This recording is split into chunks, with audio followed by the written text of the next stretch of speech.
లేదు. అంటే మిత్రులు అంటుండ్రు సార్ ఇవాళ మనకి పరిస్థితి వచ్చింది ఆనందమైన నిర్ణయం తీసుకుంటుంటే మీరు బాగుపడుదురు మేము బాగుపడదుము, మీరు సైద్ధాంతిక పోరాటం అని చెప్పని అటు మీరు బాగుపడ్డోళ్ళు కాదు, ఇటు మేము పడ్డోళ్ళం కాదని కొన్ని అభిప్రాయాలు వ్యక్తమవుతున్నాయి.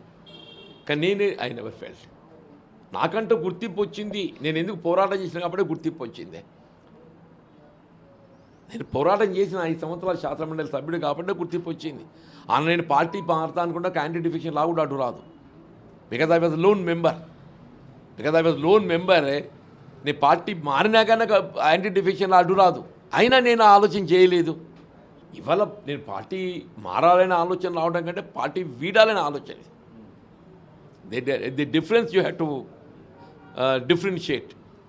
ఇవాళ నేను తీసుకోబోతున్న నిర్ణయం ఏదైతున్నదో ఇది పార్టీ మారడం కాదు, పార్టీ వీడడం. అంటే సార్ పార్టీ వీడుతున్నారు, వీడడానికి బాధాతప్త హృదయంతో 20 నెలల కాలం మీరు ఇబ్బంది పడుతున్నారని చెప్తున్నారు. 40 ఏళ్లలో ఈ 20 నెలల కాలం లాంటి సమస్యలు ఏనాడు మీకు ఎదురు పడలేదా?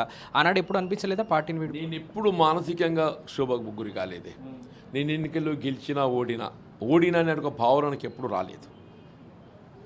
నేను ఓడినా ప్రజల్లో ఉన్న నియోజకవర్గ పరిధే కానీ రాష్ట్ర స్థాయిలో కానీ పార్టీ ఆలోచన విధానం ప్రజాభిప్రాయానికి అనుగుణంగా ప్రజాస్వామ్య పరిష్కారం కొరకు నా వంతు పాత్ర పోషించిన.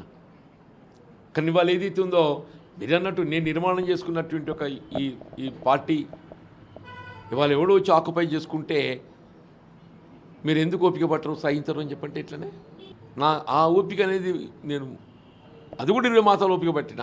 సార్ అట్లాగే కొంత